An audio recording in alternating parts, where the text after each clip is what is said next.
SNOA stock analysis and price predictions for Friday. Is it a buy or is it not? Watch this quick and short 1-minute video till the end to find out.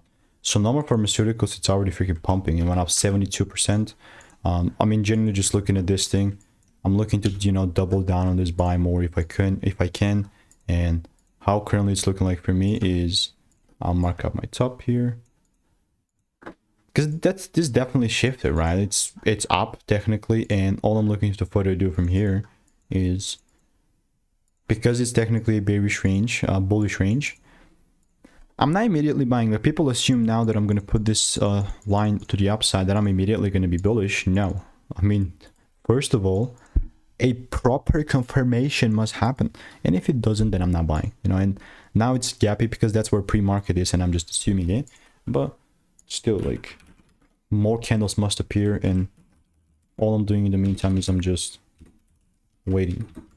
So if you want to stay tuned and get free money making emails and insights, click the first link in the description. I'll see you in the next one.